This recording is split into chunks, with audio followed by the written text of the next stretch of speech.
Graças e paz a todos, irmãos queridos. Em primeiro lugar, queremos convidar os irmãos que nos ouvem, né, pelo canal do YouTube e alguns aí que a gente vai estar passando este vídeo, para você se inscrever no nosso canal, tá bom? Dê o seu like lá, coloque seu comentário, coloque assim algumas ideias que você também pretende saber de perguntas e curiosidades bíblicas para nós. E assim, dentro da medida do possível, a gente vai tentar responder, tá bom? Nosso canal é o pb. Samuel Nascimento de Melo, ok? Vamos estar estudando domingo que vem a lição de número 11. Domingo que vem será o dia 10 de setembro de 2023, Dia Nacional de Missões, um dia importantíssimo, Dia Nacional de Missões, onde uma grande parte das igrejas pentecostais vão estar comemorando o Dia Nacional de Missões. Queridos, o tema da nossa lição é cultivando a convicção cristã, certo? A palavra convicção, ela já está dizendo tudo, né? Você ter convicção de algo, firmeza naquilo, acreditar, confiar, depositar sua confiança. O texto áureo nos diz assim: porque a nossa exortação não foi com engano, nem com imundícia, nem com fraudulência. A verdade prática da nossa lição, ela nos diz assim: o cultivo da convicção cristã é imperioso para a prática e a defesa da fé em tempo de adversidades. Meus amados irmãos, a introdução da lição ainda nos diz assim: diante das incertezas atuais e dos ataques às doutrinas bíblicas, é indispensável ao crente cultivar uma profunda convicção cristã. A gente vai ver em 2 Timóteo, capítulo 1, versículo 12 ao 14. Ainda dentro da proposta da introdução da nossa lição, Paulo vai colocar aqui uma profunda necessidade da convicção cristã, com base em 2 Timóteo 1, 12 e 14. Ele vai falar também que a gente não esmorecer em meio às tribulações, mas prosseguir firme para o prêmio da soberana vocação que o Senhor nos dará em breve. Então, nesta lição, estudaremos os aspectos espiritual, aspecto moral e aspecto social. O primeiro tópico da lição, queridos, ainda diz assim: convicção espiritual. Primeiro subtópico, poder do Espírito. Como podemos ter uma convicção espiritual? Através do poder do Espírito de Deus em nós, através do Espírito Santo em nós. Então, Paulo, ele anuncia o Evangelho na Europa. A gente vai ver isso em Atos dos Apóstolos, no capítulo de número 16 do livro de Atos, escrito pelo Dr. Lucas, no capítulo 16, e o versículo de número 9, que diz assim: e Paulo teve de noite uma visão, em que se apresentava um varão da Macedônia. E lhe rogava dizendo: passa a Macedônia. É isso, e a gente vai ver que lá na frente, Paulo, ele vai estar pregando a palavra de Deus e evangeliza a primeira mulher, né, na Europa, né? A primeira pessoa a ouvir o evangelho foi uma mulher, né? E uma mulher uma certa mulher chamada Lídia, no versículo 14, vendedora de púrpura da cidade de Tiatira, e que servia a Deus, nos ouvia, tá? E o Senhor lhe abriu o coração para que estivesse atenta ao que Paulo dizia. Né? Depois que foi batizada, ela e a sua casa nos rogou, dizendo: se haveis julgado que eu seja fiel ao Senhor, entrai em minha casa e ficai ali. E nos constrangeu a isso, e ajudou bastante a Paulo e Silas nessa obra missionária maravilhosa. Esta foi a primeira mulher ali na Europa a ouvir o Evangelho de Deus, converter ela e toda a sua família, a sua casa. Coisa maravilhosa. Ainda mais adiante, queridos, Paulo vai falar que a mensagem da cruz, ele vai falar essa mensagem da cruz em Filipos, né? E em Tessalônica. A gente vai ver em Atos 16, versículo 10, não é isso? E o versículo do 10, né? Versículo 10, 12. E depois no capítulo 17, versículo 1.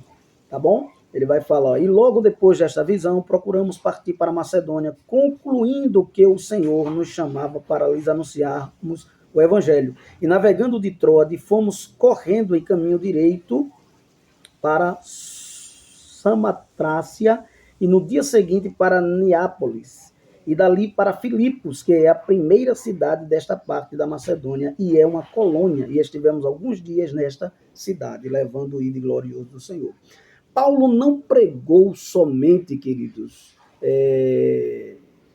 com palavras, né, persuasivas ou palavras de autoconhecimento, próprio intelecto, né, mas com ousadia no poder do Espírito. A gente vai ver isso em 1 Tessalonicenses, vamos sempre estar usando a Bíblia nessa lição, em 1 Tessalonicenses, carta de Paulo, no capítulo de número 1, certo? E o versículo de número 5, 1 Tessalonicenses, carta de Paulo aos Tessalonicenses, a igreja tessalônica, no capítulo de número 1, tá bom? E o verso de número 5, ele diz assim, porque o nosso evangelho não foi a voz somente em palavras, mas também em poder e no Espírito Santo, e em muita certeza, ou seja, muita convicção, tá? Como bem sabeis, quais fomos entre vós, por amor de vós. Nunca buscando os seus próprios interesses, mas sempre o interesse do irmão, do próximo, da igreja de Cristo. Então, o resultado foi a salvação e libertação dos Tessalonicenses. A gente vai ver isso em 1 Tessalonicenses, capítulo 1, versículo 6 ao 10. Ele continua aqui, ó, e vós fostes feitos nossos imitadores e do Senhor, recebendo a palavra em muita tribulação, com gozo do Espírito Santo. E aí ele continua a falar nesse texto. Tanto Paulo, queridos irmãos, quanto Cristo não se limitou apenas a mero intelectualismo. A Bíblia vai dizer que ele crescia na graça e no conhecimento, e o Espírito Santo era com ele. E o menino crescia e o Senhor era com ele, não é isso? A gente vai ver isso aí bem em Mateus, capítulo 7, versículo 29, que ele falava como quem tem autoridade, diferente do fariseu, diferente do escriba, diferente dos eunucos, de outros, né? De outros escribas, melhor dizendo, né? Que eram mestres na lei, melhor dizendo, corrigindo, escribas. Então, no segundo subtópico do primeiro ponto da lição, diz confiança em Deus. Devemos ter convicção, confiança em Deus. O apóstolo declara que mesmo tendo sido espancado, preso, né,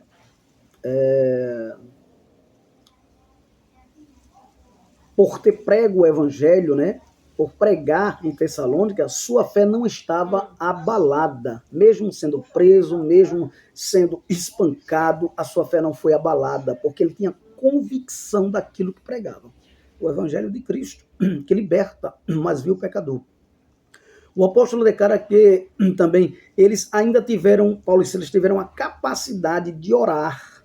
Você vai ver isso lá em Atos, capítulo 16, versículo 25, 27. Do versículo 27 ao 32, eles tiveram a capacidade. Escute bem. Diante de ter sido espancado, presos, amarrados, estar numa masmorra, né, numa prisão, eles continuaram cantando e orando. E a Bíblia diz que isso comoveu o coração de Deus a ponto de dar um terremoto no cárcere e abriu-se todas as portas. E a Bíblia diz que o carcereiro ia se suicidar. Pegou a espada para se matar. Mas aí, com certeza, havia um plano de Deus extraordinário na vida daquele homem. A ponto de que, irmão, quem é que vai pregar para alguém diante de um terremoto, irmão? Todo mundo quer correr. Todo mundo quer se proteger. Mas Paulo pregou para o homem. Disse, não faças isso. né? Porque estamos todos aqui. Ele disse: o que devo fazer para ser salvo? Paulo disse: crer no Senhor Jesus Cristo e serás salvo tu e a tua família. E foi isso que aconteceu. Aquele homem recebeu a Cristo.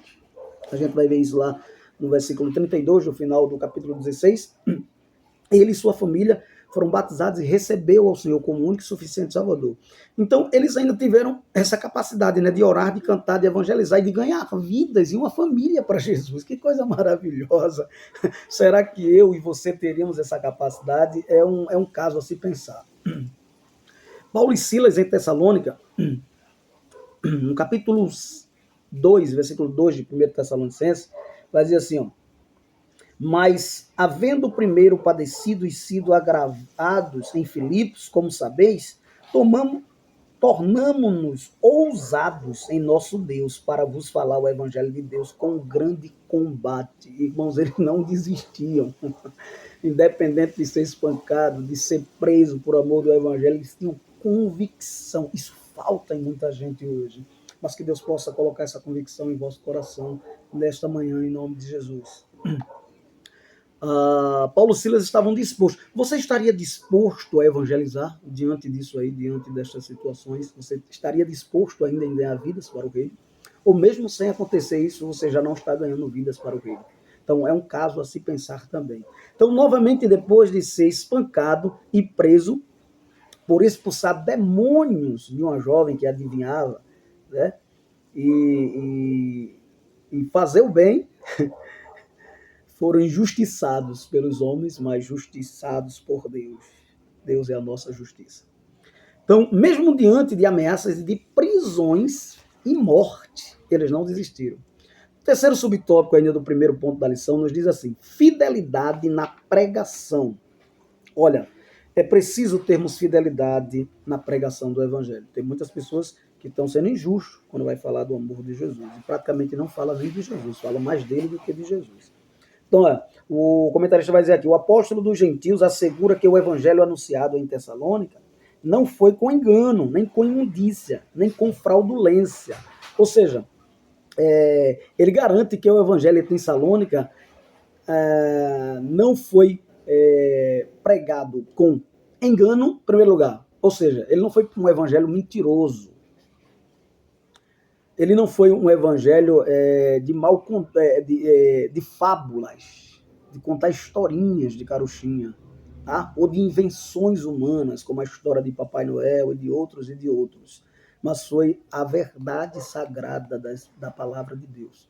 Não foi com imundícia, ele vai dizer, ou seja, malconduta, imoralidade, coisas impuras, imorais, né, sujas espiritualmente. Não, de jeito nenhum.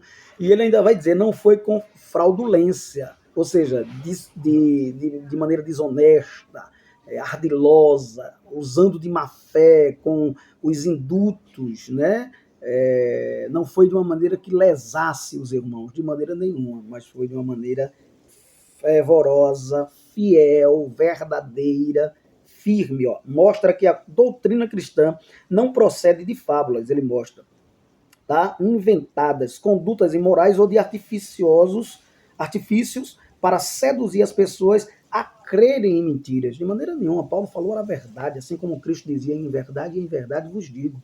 Então, o evangelho é de Deus, e que o próprio Deus, ele prova aí que o evangelho é de Deus, que o próprio Deus o comissionou como um arauto, não como para agradar os homens, mas a Deus, que prova o nosso coração. Salmo 139 vai falar sobre esse Deus que conhece todas as coisas, e em vários outros textos sagrados. Então, o segundo tópico da lição vai nos dizer assim, a convicção moral. Que convicção é essa, irmão? O primeiro subtópico desse terceiro ponto diz assim, retidões nas ações. Paulo ele nos dá esse exemplo de termos retidão nas ações. Ou seja, ele vai falar aqui da conversão e a transformação moral do ser humano. Você vai ver isso na carta do apóstolo Paulo, em Coríntios. Eu vou precisar de ler alguns textos para vocês, para acompanharmos a lição e embasarmos o sentido etimológico dela. 2 Coríntios, no capítulo 5, já está aqui, está pronto. E o versículo de número 17, ele nos diz assim: assim que se alguém está em Cristo, meu irmão, nova criatura é. As coisas velhas já passaram, e eis que tudo, não é 2, 3, 10, 20, 100, tudo se fez novo. Não é 10, nem 20, nem 30, mas é tudo, tá? E as coisas velhas já passaram. Eis que tudo se fez novo. Então há uma transformação moral. Se o camarada andava indecente, não anda mais. Se o camarada falava palavras de baixo escalão, não fala mais. Se o camarada tinha um comportamento imoral, não tem mais. Por quê? Porque houve uma conversão e uma transformação moral na sua vida. Ele tem o quê? Ele tem ética, moral, princípios, valores, e precisa ser estabelecido, precisa ser vivido na prática. Então, retidões nas ações, ainda fala em abandonar a mentira e falar a verdade. Isso está na carta do apóstolo Paulo aos Efésios, que é uma carta maravilhosa, tá? No capítulo de número 4 e o verso de número 25, ele vai falar sobre isso. Ó. No versículo 25, ele vai dizer... vós, capítulo 5, Efésios, é isso mesmo? Não, capítulo 4, melhor dizendo, versículo 25. Eu estava no capítulo 5. Capítulo 4 e versículo 25, Paulo vai dizer assim em Efésios: e vos revistais do novo homem, que segundo Deus é criado em verdadeira justiça e santidade. Ou seja, não anda na prática da mentira, mas na da verdade e na prática de santidade, tá bom? Capítulo 4, ainda, versículo 28, vai falar que o que furtava, não furte mais. Diz assim, aquele que furtava, não furte mais. Antes trabalhe fazendo com as mãos o que é bom, para que tenha o que repartir com o que tiver necessidade. Paulo sempre pensando no próximo. Isso é maravilhoso. Capítulo 4, ainda, versículo 29, vai falar que nenhuma palavra da nossa boca pode mais ser torpe. Ou seja, não saia da vossa boca a palavra torpe, palavra distorcida. Veja bem, 4:29, ele vai dizer que não saia da vossa boca nenhuma palavra torpe, mas só a que for boa para promover a edificação, para que dê graças ao que a ouvem, tá bom? Paulo ainda vai dizer aqui, em 1 Tessalonicenses capítulo 1:5, que nunca usamos mais palavras, que ele, melhor dizendo, nunca usou palavras lisonjeiras, tá? Ou de avareza, tá bom?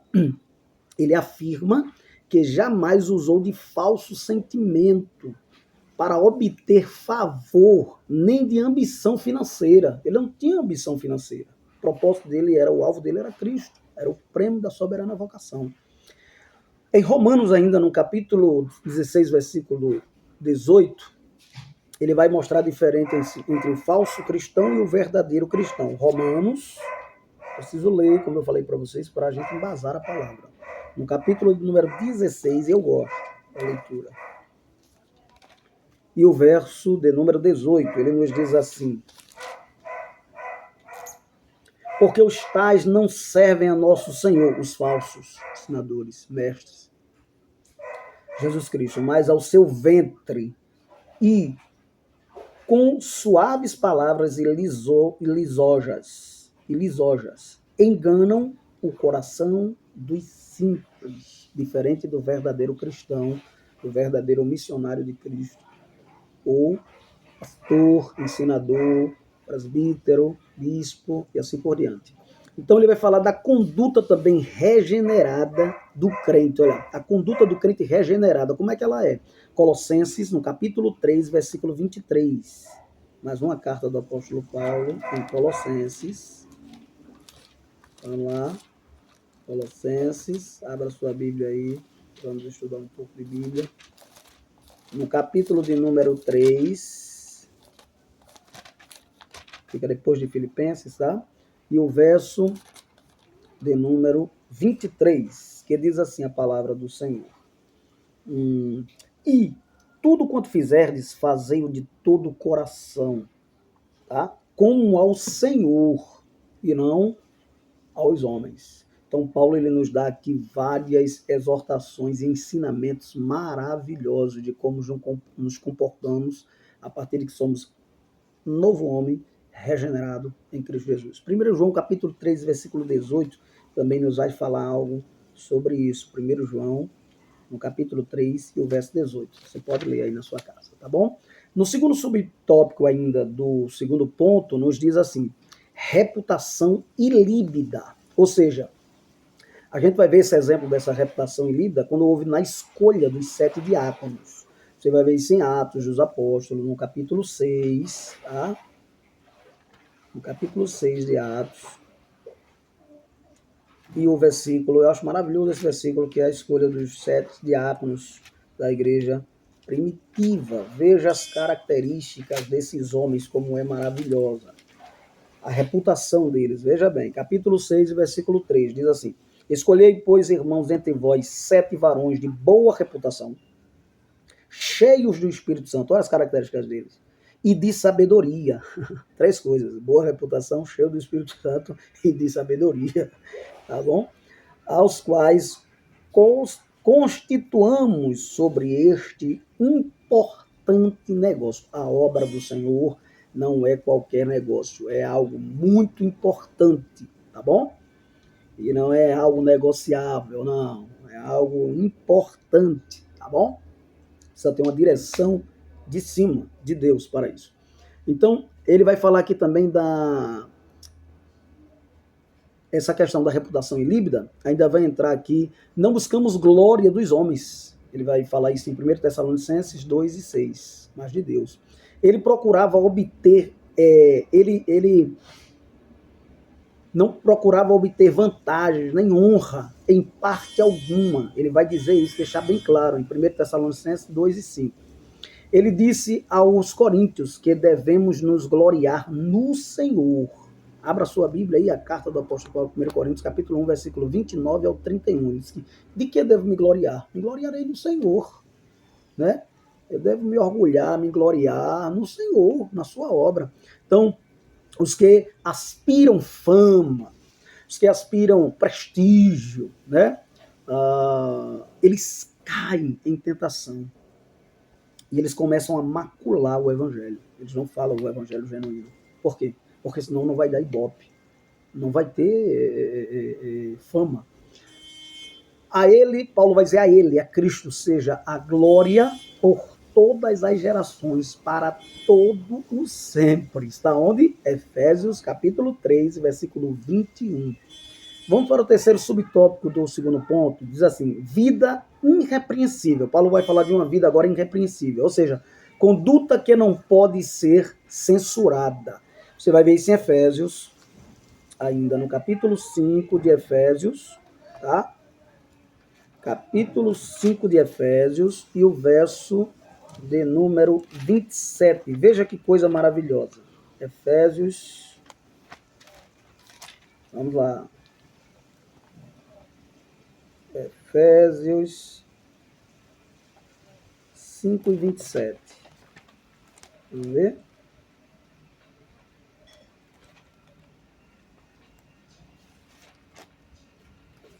Efésios, se tiver a Bíblia aí, me acompanhe com sua Bíblia também.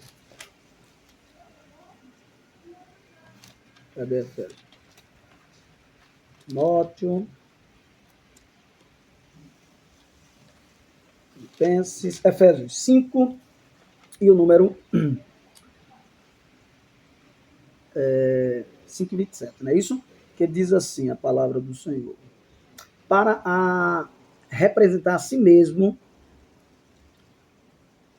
igreja gloriosa, sem mácula, nem ruga, nem coisa semelhante, mas santa e irrepreensível. Ainda na carta do apóstolo Paulo, 1 Coríntios 9, 16 ao 23, ele vai falar sobre obediências nas questões morais. Paulo também demonstra o padrão de comportamento, tá? Para com Deus, para com os homens, para consigo mesmo, tá bom? Ele vai mostrar em 1 Coríntios 9, 27. É interessante esse texto, eu preciso ler para vocês. Todos eles são interessantes, mas alguns eu faço questão de ler. No capítulo de número 1 Coríntios 9 e 27, porque ele vai dar algumas dicas importantíssimas para nós, de viver uma vida irrepreensível. 9 e 27, diz assim, antes subjugo o meu corpo e reduzo a servidão, para que, pregando aos outros, eu mesmo não venha de alguma maneira ficar reprovado. Então ele mostra a conduta para com Deus, para com os homens, para consigo mesmo, tá bom? 1 Coríntios, ainda capítulo 10, versículo 32, ele vai nos dizer: portai-vos de modo que não deis escândalo, nem aos judeus, nem aos gregos, nem à igreja de Deus, ou do Deus vivo. Segundo Tessalonicenses, capítulo 3, versículo 9, ainda vai falar alguma coisa sobre isso. Mas vamos para o terceiro tópico, diz convicção social. E o que dizer da convicção social, queridos irmãos? Fala do bem-estar comum, ou seja, o modelo bíblico para o bem-estar social e espiritual do ser humano. A gente vai ver isso em 1 Timóteo, 2 Timóteo, escuta bem, 2 Timóteo 3, 16, 17. Toda a escritura, muito é um clássico, não é um texto clássico da palavra de Deus. Toda a escritura é divinamente inspirada, é proveitosa para ensinar, para redarguir, para corrigir, para instruir em justiça, não é injustiça. Para que o homem de Deus seja perfeito, perfeitamente instruído para toda boa obra. A ideia de perfeito aqui, obviamente, dá a ideia de maturidade naquilo que se faz. Porque perfeito dentro de um estado completo só estaremos na glorificação do corpo. É bom a gente deixar claro isso. Então, queridos irmãos, ele ainda fala sobre a capacitação do seu povo para toda boa obra. Paulo vai falar. E também o papel da igreja é obedecer à ordem imperativa do mestre, Mateus 28 e 19. O que é que diz Mateus 28 e 19? Eu vou ler aqui, mas talvez nem precisasse. A gente poderia até citar. Mateus capítulo 28 e 19, ele diz assim, ó, portanto, ide, é uma ordem imperativa. Ele não diz se você quiser ir, vá. Se você precisar ir, vá. Se você quiser ir, vá. Não, ele diz ide, é uma ordem imperativa. Tá? Ide por todas as nações, batizando-as, ide e ensinai todas as nações, batizando-as em nome do Pai, do Filho e do Espírito Santo, em nome da Santa Trindade. Então, já Tiago, no capítulo 2, versículo 15 e 17, vai dizer que a fé sem as obras é morta. Então precisa. Por que precisamos de obras? Para ser salvo? Não, mas porque somos salvos, precisamos praticar as boas obras da salvação. Tá bom? Quem não pratica, obviamente não tem essa salvação. Paulo compara o seu cuidado como o cuidado de uma mãe, né? E eu vou ler isso aqui, Hebreus capítulo 1, versículo 1 ao 4. Veja que coisa maravilhosa. Paulo compara o seu cuidado ao cuidado de uma mãe. Tá? Não, melhor dizendo. A fé sem as obras é morta, né? Segundo Abacuque, melhor dizendo. Depois eu falo sobre Paulo e o cuidado com uma mãe. O mal social tem origem no pecado. Vamos lá em Abacuque, tá bom, queridos? Para a gente ver um pouco sobre Abacuque, que é um cântico maravilhoso. No capítulo de número Abacuque, cadê Abacuque? É um livro pequeno aqui do Antigo Testamento, tá? No capítulo de número Hebreus, capítulo 1, 1 ao 4, Hebreus. Eu confundi aqui Abacuque com Hebreus. Hebreus, na carta aos Hebreus, que é anônima, não sabemos quem escreveu, alguns arriscam dizer que é Paulo, no capítulo 1 de Hebreus, verso 1 ao 4.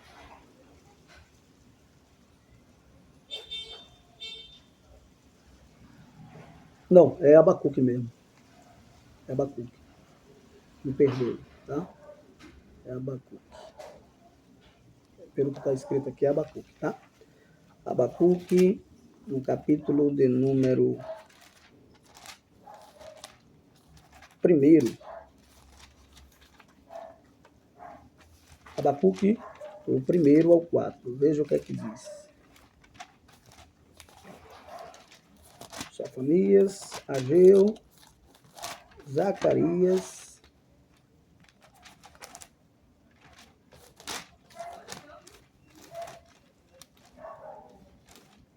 eu vou achar ele agora. Abacuque capítulo 1, versículo 1 ao 4. Veja o que é que diz. Ele diz aqui que, segundo Abacuque, o mal social tem origem no pecado. Diz assim: o peso que viu o profeta Abacuque, até quando, Senhor, clamarei eu, e tu não me escutarás? Gritarei violência e não salvarás. Por que razão me fazes ver a iniquidade, ou seja, a injustiça, e ver a vexação, o vexame, né? Porque a destruição e a violência estão diante de mim. Há também quem suscite a contenda e o litígio. Por esta causa a lei se afrouxa, ou seja, não funciona. E a sentença nunca sai, porque o ímpio cerca o justo e sai o juízo pervertido. Que coisa horrível, né? Era o que estava acontecendo no ambiente social lá do profeta Abacuque. Já Paulo compara o seu cuidado como o cuidado de uma mãe que se preocupa e protege seus filhos. A gente vai ver isso em 1 Tessalonicenses. Vamos para cá, a gente vai usar bem a carta de Tessalonicenses, tá? No capítulo de número 2 e o verso 8, que diz assim: assim nós, sendo-vos tão afeiçoados, de boa vontade quiséramos comunicar-vos não somente o evangelho de Deus, mas ainda a nossa própria alma, porquanto nos éreis muito queridos, tá bom? 1 Tessalonicenses 2 e 8. Em Tessalonicenses ainda, versículo 2, versículo 11, capítulo 2, verso 11, ele vai dizer: para vos conduzir dignamente, tá bom?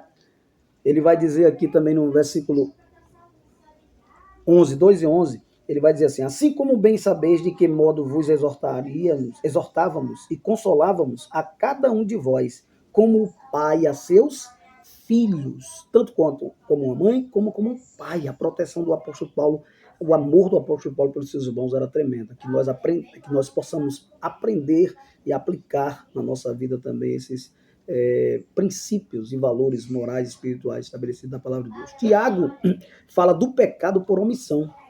A gente vai ver isso em Tiago, no capítulo 4 e versículo 17. Quando você pode fazer o bem e não faz, você está omitindo, está pecando por omissão. Quando você pode evangelizar, ou seja, você precisa evangelizar e não evangeliza, e sabe que é para evangelizar, você está pecando por omissão. Precisamos corrigir isso aí. Segundo subtópico final agora do terceiro ponto, diz assim: dedicação altruísta. O que seria isso? Ou seja, era o profundo altruísmo do apóstolo Paulo. Ele nunca pensava primeiro nele mesmo, ele pensava sempre no seu irmão. A gente vai ver isso em Atos 20 e 24. Ele vai dizer: eu não tenho a minha vida por preciosa, né? Eu tenho o evangelho de Cristo por precioso, eu tenho um Cristo por precioso, mas não a minha vida. A minha vida eu entrego totalmente a essa obra do Senhor. Ele vai dizer também: sendo apóstolo, procurei não vos ser pesado, ou seja, financeiramente. 1 Tessalonicenses capítulo 2, versículo 6, ele vai dizer isso. Olha aí, ó, o que ele vai dizer: e não buscamos a glória dos homens, nem de vós, nem de outros, ainda que podíamos, como apóstolo de Cristo, ser-vos pesados. Paulo sabia que um apóstolo tinha todo o direito, né? Ele vai falar sobre isso aqui, ó. Sendo apóstolo, Paulo não procurou ser pesado, trabalhei noite e dia para não vos pressionar em nada, em condições financeiras alguma, nem nada, tá bom? Diferente de quando não havia se convertido. A gente vai ver isso em Atos capítulo 8, versículo 3, que ele perseguia, que ele matava, que ele oprimia, que ele fazia e acontecia. Mas agora ele estava como um novo homem, né, em Cristo. Paulo não condena aqui a provisão do obreiro ou missionário. Paulo não condena em momento algum. A gente vai ver em 2 Coríntios, capítulo 9, e versículo 14. O que é que Paulo vai dizer? 2 Coríntios 9, 14. Veja o que é que o texto diz. A carta do apóstolo Paulo, 2 Coríntios, capítulo 9, e o verso 14, ele vai dizer assim, ó: e pelas suas orações por vós, tendo de vós saudades por causa da excelente graça de Deus que em vos há, né? Mas a gente ainda vai ver em 9, 14? Mas eu acredito que é 1 Coríntios. Vamos lá. Vamos ver. 9, 14. Assim ordenou também o Senhor, Perdão, é isso aqui, 9:14 de 1 Coríntios. Eu errei aqui no segundo, é 1 Coríntios. Assim ordenou também o Senhor aos que anunciam o evangelho que vivam do evangelho. Tem algum mal nisso, irmãos? Nenhum. Nenhum. Porém, Paulo procurou não ser pesado, mesmo sabendo de tudo isso. No capítulo 5, versículo 18 da carta do apóstolo Paulo também, em 1 Timóteo, ele diz: digno é o obreiro do seu salário, mas mesmo assim ele não procurou ser pesado aos irmãos. Ele, sendo conhecedor de tudo isso, não usou de injustiça, né, ou dessa prerrogativa, pois conhecia as condições financeiras da igreja local ali onde ele trabalhava. Em 1 Coríntios, ainda capítulo 5, versículo 19, para a gente fechar, ele diz: tudo ele fez para ganhar o maior número de almas. 1 Coríntios 9:19, Paulo diz: porque sendo livre para com todos, fiz-me servo de todos para ganhar ainda mais vidas para o reino de Cristo. Então, queridos, que Deus os abençoe em Cristo, que Deus os ajude, que você tenha uma boa aula, maravilhosa aula. Que o Espírito Santo de Deus abra a sua mente e seu coração para aprender da parte dele. Concluindo, Paulo foi submetido a uma série de provações durante o seu ministério. 1 Tessalonicenses 2:2. Não obstante, ele nos deixou exemplo de intensa convicção de nossa eleição em Cristo. Tá? Destacam-se a sua convicção espiritual resultante do poder do Espírito, sua convicção moral como um reflexo do temor a Deus, e sua convicção social demonstrada pela abnegação em servir. Ratifica-se que, em nossos dias, carecemos dessa firme convicção em defesa dos interesses do reino de Deus na terra. Então, que Deus os abençoe. Pai querido, Pai amado, te louvamos por essa oportunidade de aprendermos a Tua palavra. Que a Tua palavra possa sair aonde eu não posso ir, Pai, através desta tecnologia, Pai. Te louvamos por tudo, aos Teus servos que agora vai estar aprendendo juntos conosco. Em nome de Jesus, abra a mente e coração, dá uma boa aula domingo. Que a graça do nosso Senhor e Salvador Jesus Cristo, o amor de Deus e a comunhão do Espírito Santo seja com todos agora e sempre. Todos dizem amém. Deus te abençoe e até a próxima aula.